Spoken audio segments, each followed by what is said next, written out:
Dear students, good morning all of you. आप सभी का एक बार फिर से सर्वोदय पब्लिक स्कूल की ऑनलाइन क्लासेस में स्वागत है। प्यारे बच्चों, अपन पढ़ रहे थे 4th यूनिट के अंदर संयुक्त राष्ट्र संघ के बारे में, जिसमें अपन ने कल की कक्षा में पढ़ा था संयुक्त राष्ट्र संघ के गठन के संबंध में, जो किस प्रकार से वर्तमान स्थिति में पहुंचा, इसके गठन के पीछे क्या उद्देश्य थे और ये वर्तमान में प्रारंभ से लेकर वर्तमान तक किन सिद्धांतों पर यह कार्य कर रहा है, इसके संबंध में अपन पहले की अर्थात जो कल जो कक्षा थी उसमें चर्चा कर चुके हैं।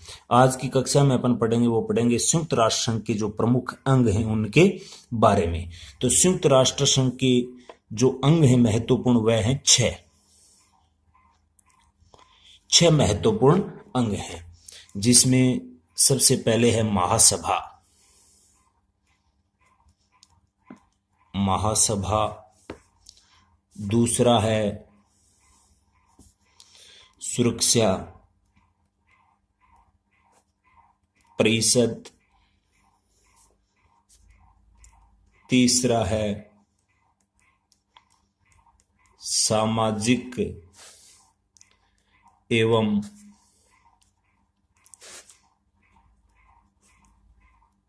आर्थिक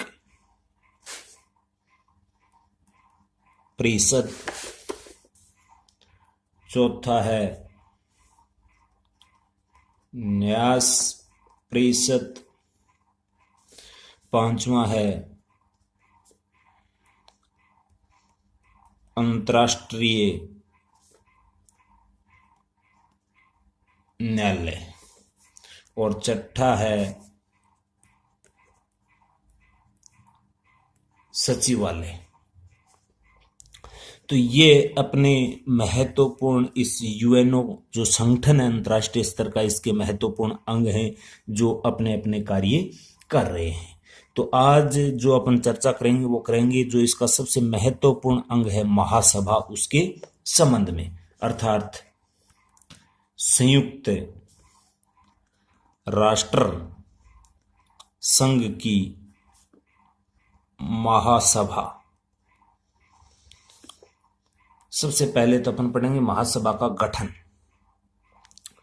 जो ये महासभा है, इसको ये अपन सारे विश्व की एक प्रकार से नगर बैठक के नाम से भी जानते हैं, क्योंकि अपन सब जानते हैं महासभा के वो सभी राष्ट्र इस महासभा के सदस्य हैं जो यूएनओ के सदस्य राष्ट्र हैं।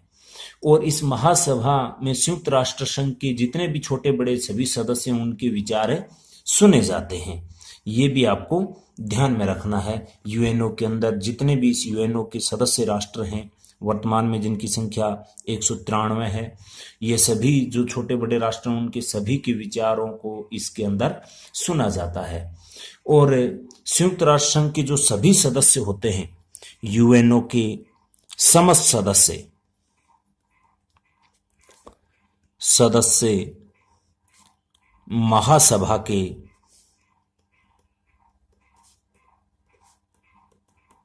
सदस्य होते हैं, यह आपको ध्यान में रखना है। और वर्तमान में जो यूएनओ के सदस्य राष्ट्र हैं उनकी संख्या है 193। प्रारंभ में थी वह थी 51 सदस्य। जो किस प्रकार से इनको सदस्यता दी जाती है वो मैंने आपको कल बताया था कि प्रारंभ में जो इनके सैन फ्रांसिस्को जो सम्मेलन हुआ था, उस समय इनके जो सदस्य राष्ट्रों ने इन पे जो सैन फ्रांसिस्को सम्मेलन में जो हस्ताक्षर किए थे वो इसके प्रारंभिक सदस्य के रूप में जाने जाते हैं।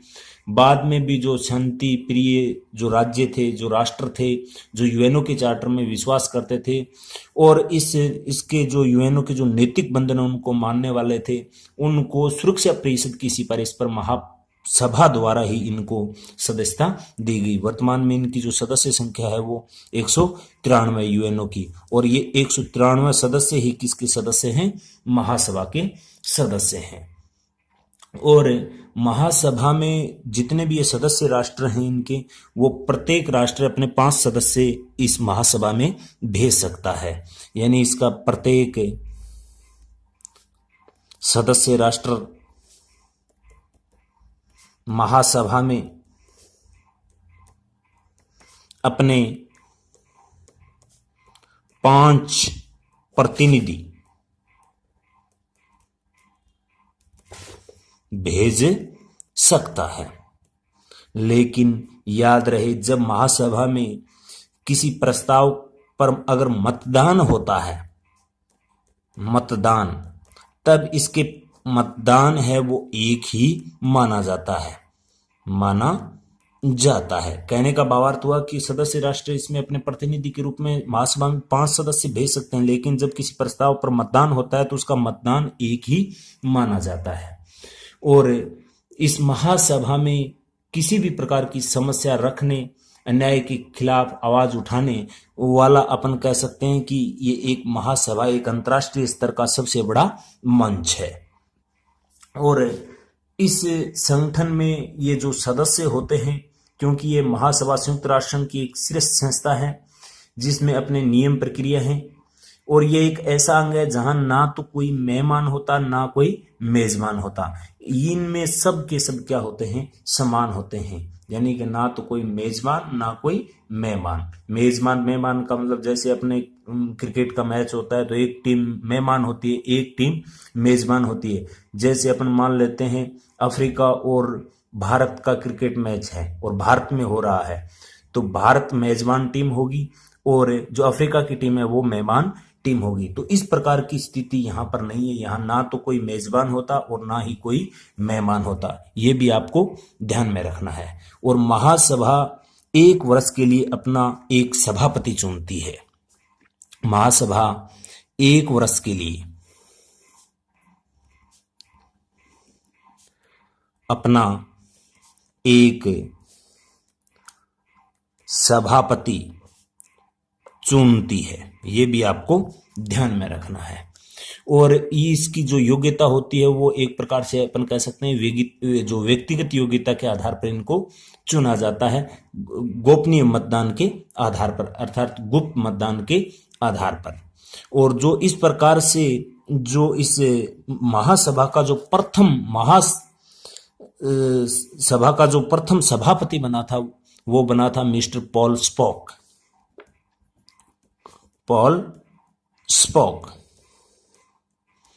यह आपको ध्यान में रखना है, जो बेल्जियम का था। और जिन्होंने जो महासभा की प्रथम बैठक हुई थी 10 जनवरी 1946 को, महासभा की प्रथम बैठक, महासभा की प्रथम बैठक 10 जनवरी 1946 को, इसमें ये अध्यक्ष थे, अर्थात इस बैठक की इन्होंने अध्यक्षता की थी क्योंकि ये महासभा के प्रथम सभापति थे। और सामान्यतः जो ये महासभा के जो अध्यक्ष बनाए जाते हैं वो छोटे राष्ट्रों से ही बनाए जाते हैं। और इस अध्यक्ष की सहायता के लिए महासभा में एक चीफ डी कैबिनेट होता है और ये महासभा के अफसरों व सचिवों, अपन कह सकते हैं कि अफसरों का एक सचिव होता है जो उनको गाइडलाइन देता है। और महासभा में सभापति एक होता है, अर्थात अध्यक्ष एक होता है, इसके उपाध्यक्ष हैं उनकी संख्या 17 होती है। यानी अध्यक्ष तो एक होता है, सभापति एक होता है, और उपाध्यक्ष कितने होते हैं? उपाध्यक्ष इसके 17 होते हैं। और इसमें 7 समितियां भी हैं, स्थायी समिति। उनको मिलाकर इन सबको, यानी सभापति, अध्यक्ष और इन समितियों को मिलाकर एक प्रकार से किसका गठन किया जाता है? इसे अपने महासभा का गठन किया जाता है। अर्थात अपन कह सकते हैं कि इनको मिलाकर एक क्या बन जाती है? बड़ी महासमिति बन जाती है। और इस महासभा के जो सदस्य राष्ट्र हैं वो सभी के सभी वही सदस्य राष्ट्र हैं जो यूएनओ के सदस्य राष्ट्र हैं, जिसकी वर्तमान में संख्या है 143। यह तो हो गई इस महासभा की गठन की बात, महासभा का गठन।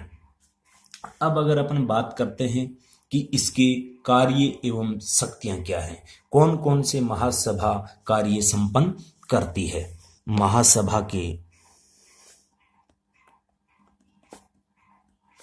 कार्य व शक्तियां, तो जो अंतर्राष्ट्रीय स्तर पर शांति व सुरक्षा से संबंधित मामले होते हैं उन पर विचार विमर्श करती है। यह आपको ध्यान में रखना है। यानी कि अंतर्राष्ट्रीय स्तर पर शांति व सुरक्षा संबंधी मामलों पर विचार करती है। यह आपको ध्यान में रखना है। और जो अंतर्राष्ट्रीय स्तर का जो बजट होता है उसको भी पारित महासभा करती है। यानी बजट पारित करना और चुनाव संबंधी कार्य, चुनाव संबंधी कार्य, क्योंकि ये अध्यक्ष उपाध्यक्ष इन सभी का ये चुनाव है, ये महासभा ही करती है और सभी कार्यों का निरीक्षण भी रखती है। और अगर यूएनओ का जो चार्टर है, जो इसका संविधान है यूएनओ का, उसमें किसी भी प्रकार का संशोधन करना है, अर्थात यूएनओ के चार्टर में संशोधन का कार्य भी यूएनओ का, कोई नया नियम कानून बनाना है वह भी इस महासभा का ही कार्य है। तो ये हो गए इस महासभा के कार्य एवं शक्तियां जो आपको ध्यान में रखना है। जैसे इसकी बात करते हैं, संशोधन की बात करते हैं या चुनाव संबंधी बात करते हैं, चुनाव की बात हो गई। जैसे महासभा के सभापति है, उपाध्यक्ष है और है, इनमें सब का चुनाव करने का जो कार्य दिया गया है वो महासभा को दिया गया है। जो नए राष्ट्र हैं, जो नए राष्ट्र इसके सदस्य के रूप में शामिल होना चाह रहे हैं यूएनओ के, उनको भी सदस्यता सुरक्षा परिषद की सिफारिश पर महासभा ही देती है। और जो अंतर्राष्ट्रीय स्तर का एक प्रकार से सहायक कोष के रूप में जो बजट होता है उनको भी पारित करने का काम महासभा का होता है। अब इससे आगे अपन बात करते हैं महासभा का स्तर। महासभा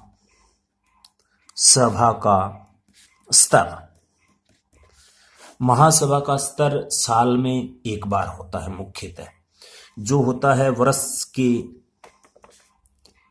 सितंबर माह में, सितंबर माह के तीसरे मंगलवार को। यह आपको विशेष ध्यान में रखना है। जो महासभा की बैठक होती है हमेशा वर्ष के जो सितंबर माह होता है उसके तीसरे मंगलवार से नियमित रूप से स्टार्ट होती है।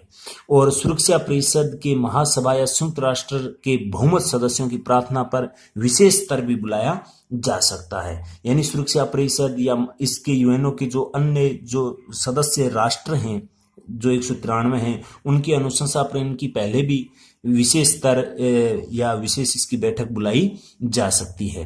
महासभा का सभापति वैसे तो 1 वर्ष के लिए चुना जाता है, किंतु यदि विशेष स्तर बुलाया जाता है तो उससे हर स्तर के लिए अपना अध्यक्ष चुनती है। ये एक इसकी विशेष बात है, इसको भी आपको ध्यान में रखना है।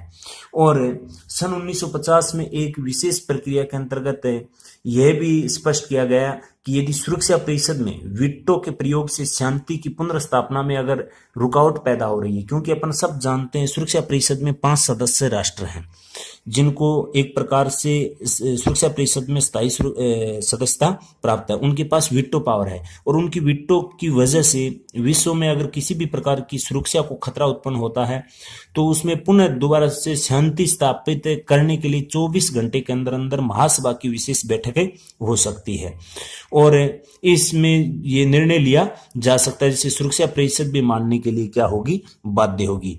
ये भी आपको विशेष ध्यान में रखना है। अब अगर अपन बात करते हैं इस महासभा की वर्तमान स्थिति क्या है, किस प्रकार से ये अपने कार्यों को सफल रूप से संपन्न कर रही है, तो अपन अच्छे से जानते हैं अंतर्राष्ट्रीय स्तर पर शांति सुरक्षा के प्रश्नों की अगर बात आती है तो उसमें जो महत्वपूर्ण जो भूमिका रहती है विश्व के अंदर शांति व्यवस्था बनाए रखने की, वो महासभा की रहती है। और इसके संबंध में अपन अच्छे से जानते हैं, वैसे इस यूएनओ के जितने भी सभी जो अंग बने हुए हैं उसमें जो सबसे महत्वपूर्ण अंग है वह है सुरक्षा परिषद, क्योंकि इसके पास वीटो पावर है। लेकिन इसी संबंध में सन 1950 के अंदर, सन 1950 में एक प्रस्ताव पारित हुआ शांति के लिए इस संगठन ने इस प्रस्ताव को अपनाने के बाद महासभा की शक्तियों में एक प्रकार से अपन कह सकते हैं कि विशेष परिवर्तन भी हुआ। 1950 की जो शांति प्रस्ताव पर जो हस्ताक्षर हुए थे, यह इसमें एक बदलाव किया गया था एक प्रस्ताव के माध्यम से सन 1950 में।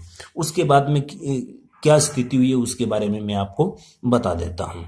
यानी कि जब 1950 तक तो सुरक्षा परिषद की अहम भूमिका रही, महासभा सुरक्षा परिषद की सलाह पर कार्य करती रही, लेकिन कई बार मामला ऐसा आया कि सुरक्षा परिषद किसी कार्य को सफलतापूर्वक संपन्न करने में विफल होती नजर आई।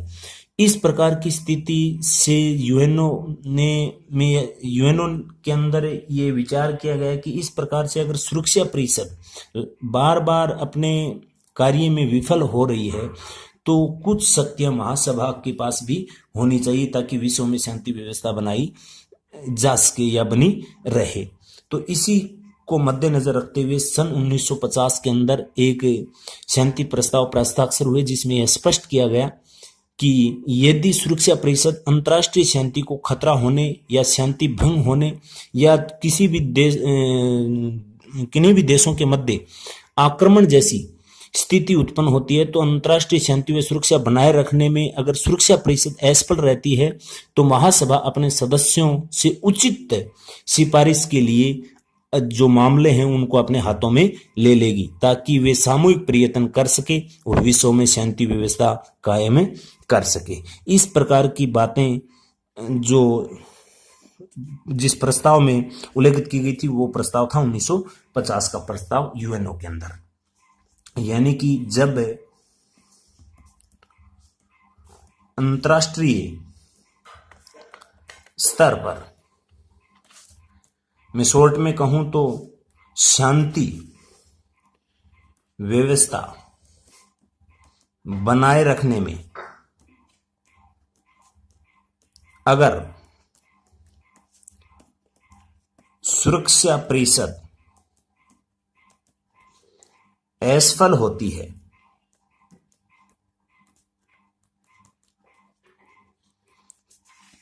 तो सुरक्षा बनाए रखने के संबंध में जो पावर है वो कौन ले लेगी? महासभा ले लेगी अपने हाथों में, महासभा, ताकि महासभा संयुक्त प्रयास के माध्यम से विश्व के अंदर शांति व्यवस्था बनाए रखे सके और अपन कह सकें कि विश्व के अंदर एक प्रकार से शांति के लिए संगठित प्रस्ताव के नाम से भी इसको अपन जानते हैं, जो इस प्रकार की व्यवस्था में सन 1950 में उभर कर अपने सामने आया था। यानी विश्व के लिए शांति संगठित प्रस्ताव 1950, इसका नाम है विश्व में शांति के लिए संगठित प्रस्ताव। यानी कि जब मैं दोबारा से इसको बता देता हूं कि जब विश्व में शांति व्यवस्था बनाए रखने में अगर सुरक्षा परिषद असफल होती है तो वो सभी के सभी कार्य जो महासभा है वो अपने हाथों में ले लेती है और विश्व में शांति व्यवस्था बनाए रखने के लिए सामूहिक रूप से प्रयत्न करती है ताकि विश्व में शांति व्यवस्था बनी रहे। तो इस प्रकार की स्थिति में अपन कह सकते हैं कि सन 1950 के विश्व शांति के लिए संगठित जो प्रस्ताव पारित हुआ उससे महासभा की शक्ति काफी सुदृढ़ हुई है। यानी इस प्रस्ताव से महासभा की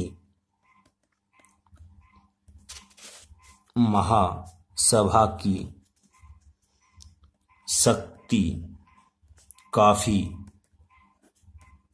सुदृढ़ हुई है, यह आपको ध्यान में रखना है। इस आधार पर अपन इससे संबंधित क्वेश्चन पूछा जा सकता है कि वर्तमान में महासभा की स्थिति में काफी सुधार हुआ है या अपन कह सकते हैं वर्तमान में महासभा की शक्ति काफी सुदृढ़ हो गई है, कैसे स्पष्ट कीजिए। तो आपको इन्हीं की बात बतानी है जो सन 1950 में विश्व में शांति के लिए संगठन प्रस्ताव था, उसके पारित होने की वजह से जो कार्य सुरक्षा परिषद को करने थे, अगर सुरक्षा परिषद उन कार्यों में विफल हो जाती है तो वो समस्त कार्य महासभा के हाथों में चला जाता है विश्व के लिए शांति संगठित प्रस्ताव जो सन 1950 था उसके तहत।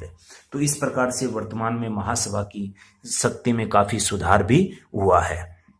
तो ये इसकी महासभा की कुछ सामान्य बातें थी। तो यूएनओ में एक, क्योंकि इस यूनिट से, 4th यूनिट से बड़ा क्वेश्चन आता है 6 नंबर का, तो आपको ध्यान में रखना है, यहीं से क्वेश्चन पूछा जा सकता है।